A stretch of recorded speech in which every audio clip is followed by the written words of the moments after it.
Do you want to make music that's groundbreaking? If so, ignore everything you've ever heard about what the sensibilities of the genre are. That stuff's not relevant to me because I'm trying to make groundbreaking stuff. I'm trying to go against the grain. I don't care what people have done before in this genre. I don't care if it sounds like it doesn't belong in this genre.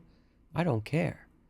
All right? I really don't. If you want to make stuff that sounds like everything else you've heard on the radio, then you should stick to the sensibilities of the genre. So you got to decide who you are, because I know who I am, and I'm the type of person who may lose a mix here and there for doing a little too much, a little too many things that are a little crazy. The flip side is you'll also get the clients who really value the creativity that you add to the project.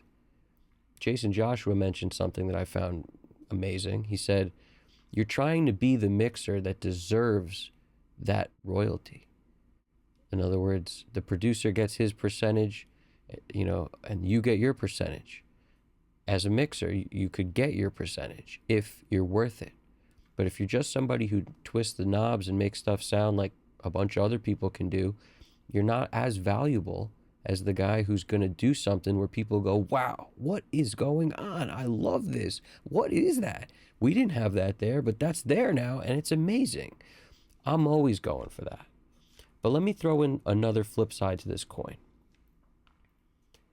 When you're working as a mixer for the top echelon of people, like when I say that, this is what I mean, right? There's a certain level of people who have professional producers, guys that have won Grammys. These are pro-level producers that may be working on songs. If you decide to go into that situation and add all sorts of stuff that may be a little out of the box, a little crazy, you're going to be stepping on the producer's toes. So that's the flip side. So what I'll do, and this took me years to learn, I probably still haven't learned it, to be totally honest, but I acknowledge it at the very least. When there's a producer on a project of any kind, like a name producer, not somebody, who is an artist by themselves working, because to me that's the differential. You'll get bands working without producers, you get artists working without producers. These are people who are the 95% or around there, I'd say, of people making music are going to fall into that category.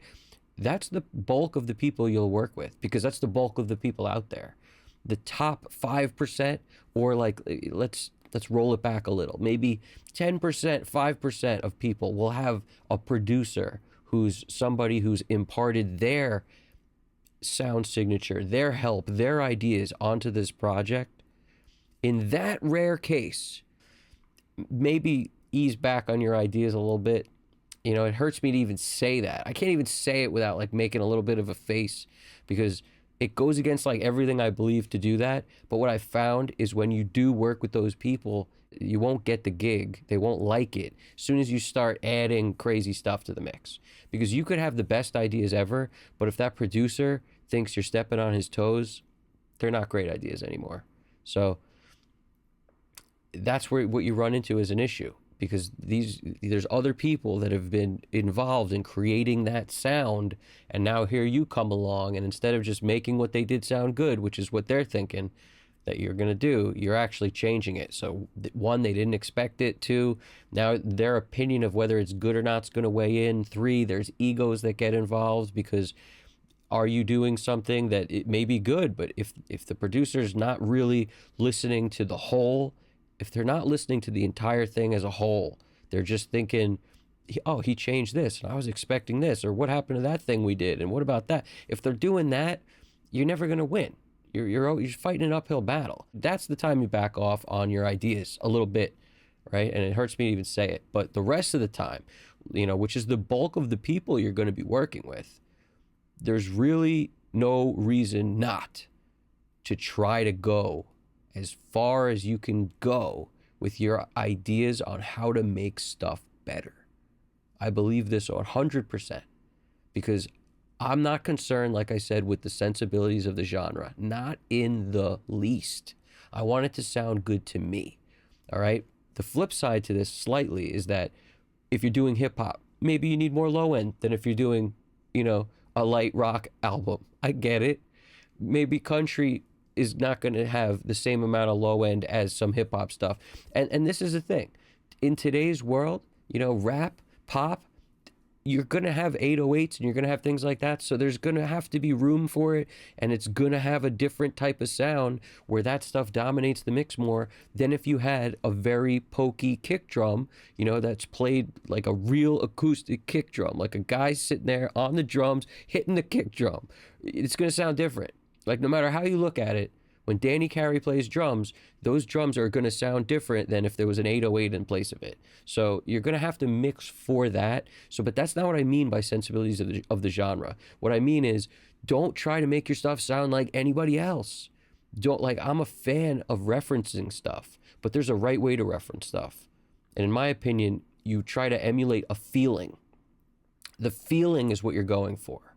In other words, if you hear a snare that hits you in a cool way, then you should note that somewhere where you can then pull up that song in your studio and listen to that snare in your speakers, in your studio, compare it to your snare. And then hear, is the snare hitting the same way? If there's a bass guitar that feels great, on something you're listening to, it could be anything. Compare that to your bass. Does that sound great? Is it? In other words, pick out elements that you like from different mixes and then use those as your reference points. I never reference like as a whole. I'm never trying to make my song as a whole sound like whatever, another song. What I am trying to do is, I'll pull up like the Nevermind album a lot, because what was done on there was amazing. From a mixing point of view, it's absolutely bar none amazing. The way the kick sounds, the way the drums sound, it's all part of Dave Grohl and Andy Wallace, and like the way that stuff is put together, the bass sounds, it's phenomenal sounding stuff. Like it transcends the era. Okay, and I have to throw this out there. The first time I heard that album, I remember exactly where I was. I remember where I was standing when I heard it. I was in Wildwood, New Jersey, standing on line, watching my brother, who's about to go bungee jump, and I was a little kid. I was a little kid, and I never heard anything like that. I have goosebumps thinking about it. I don't know if you can see this. I'm just thinking about it right now. I have goosebumps because and this is how many years later.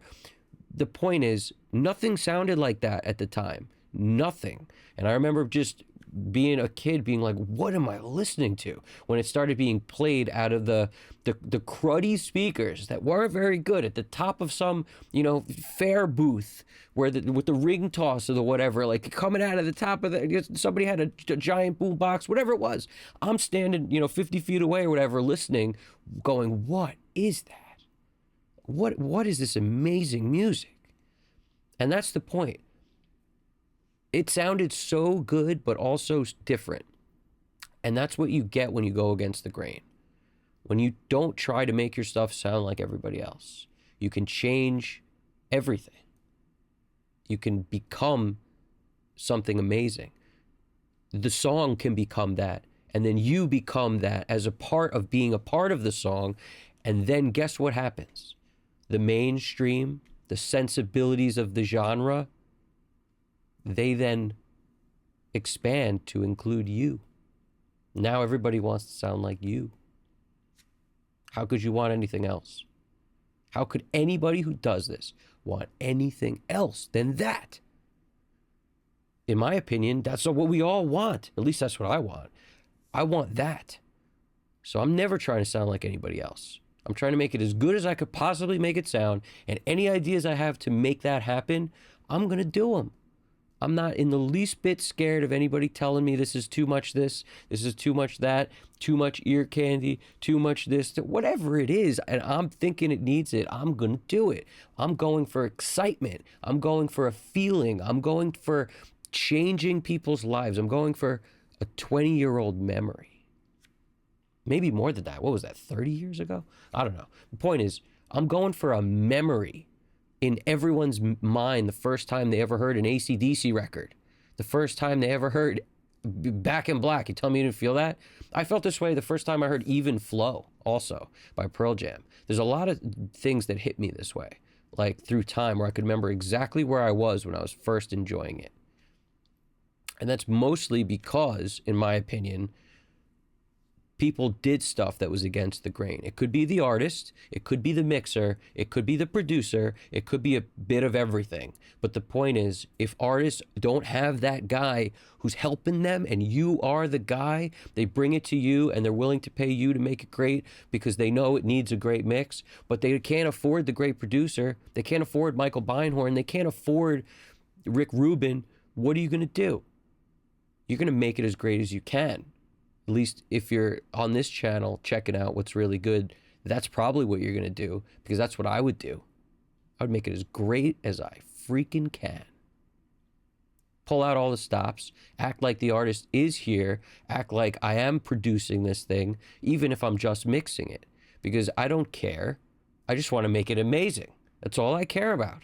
You'll kind of have your taste, which is what's going to guide you down the path of this is too much, or it's not enough, or this is great but it needs to be lowered, or don't stress about that. Develop the taste by doing. Finish songs, keep it moving, and as you do, your taste will develop. All right. Also, listen to every freaking thing you could possibly listen to in terms of genre. Listen to all the different genres. Like, even stuff you don't like, I bet you could find something in there that you do like. Because oddly enough, I've learned more from listening to stuff I didn't like than stuff I did. The concept occurred to me the other day. It was like, I used to love seeing bands that sucked. It was like my favorite thing to do. Like, I used to have a buddy in the city. We'd go out, we'd drink a little bit. He was another dude in a band, and we used to both, like, we were a gigging band in Manhattan. And we would play out different bands. He couldn't understand why I loved, like, I would remember the song that was terrible, like from a band that was a train wreck. I'd remember that like weeks later, and I'd be like singing the same song, and he'd be like, "Are you singing? Was that from that night?" Yeah, it was. I don't know what it is, but I loved seeing bands that weren't good because I would learn just as much from that, if not more, about what could be great or what could be bad, or when you do this it's terrible, but if you just did this maybe it wouldn't be terrible. Like, I get just as many good ideas from the bad bands, even more so than the good bands. I don't know if that makes any sense to everybody, but it does to me, where I still remember some of those bands to this day that made a huge impact on me, and they weren't great. So what I'm saying is, like, open mind, outside the box. Even if you think you don't like something, I bet you could pull something from it that you do like. Look for that, because once you start doing that, you'll pull stuff into your genre. I forget who commented it, but somebody made a great comment about how often you have to go outside of your own genre in order to find real gems. And this is about a lot of things. It could be producing or mixing advice, or just plain old ideas. Just plain old ideas. Because once you combine the ideas with this mindset of there is no sensibilities of the genre. What is that? It doesn't even exist. There is none of that. All there is being the type of person who makes something as great as it can be to them.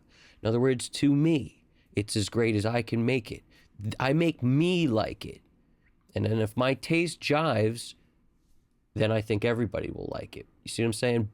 And if, same reason Chris Cornell, his first album, Michael Beinhorn talked about, not his first album, the first thing he came to Michael Beinhorn with, Michael Beinhorn told him there were no songs there. You'll hear a common theme here. And the reason, when he had the conversation with Chris Cornell, he said, you know, what's going on? And Chris Cornell explained that he was writing for a Soundgarden fan, who he thought a Soundgarden fan was. Michael Beinhorn said, no. What do you like? Write for what you like. And then they will like it. I hear this all the time. I remember JJP talked about the same thing. He was actually referencing like a Glyn Johns thing. So it's slightly different. But what he said was, when Pete Townsend came in after Pinball Wizard talking to Glyn Johns about here's the next thing, and Glyn Johns, you know, it knows he's just going to listen with open ears. But Pete Townsend's coming off Pinball Wizard, and everybody and their brother, the Grips, their mother, their sisters, the girlfriends, the wife, everybody is telling the whole band, how amazing they are and how they're the next second coming and everything else. They're like, this is it. You guys are the best. And he played a group of songs for Glyn Johns, and Glyn Johns says, no, it ain't there. And Pete Townsend said, you kidding me? You know who we are? And Glyn Johns said, get out. And Pete's one of these brilliant people. Somewhere I read that the dude has like one of the highest IQs ever. But the point is, Pete came back. He knew what was going on. He thought about it. He came back with Who's Next, one of the best albums ever. There would have never been a Who's Next if Glyn Johns was just like, yup, this is great. And there would have never been a Who's Next if Pete wasn't forced to do what he knew was great. Not write Pinball Wizard 2. Not write that. Not put that out. He had to really make it good to him. Figure that out. Not just fart out some stuff that he thought other people would like. And that's what you're doing if you're thinking about sensibilities of the genre. You're farting out stuff you think other people would like. Do you like it? Do you love it? Is it life-changing for you? Does it make you enjoy what you're listening to? Is it exciting? Because if it's not, then it ain't worth nothing. That's how I look at it. I'm going to leave you with that. If you dug the video, do me a favor. Throw a comment down there. I hope you liked it. Hit the like button if so. Hit the subscribe button if you haven't already. My name's Evan Jaffe, Custom Cut Studios. You guys got this. Take it easy.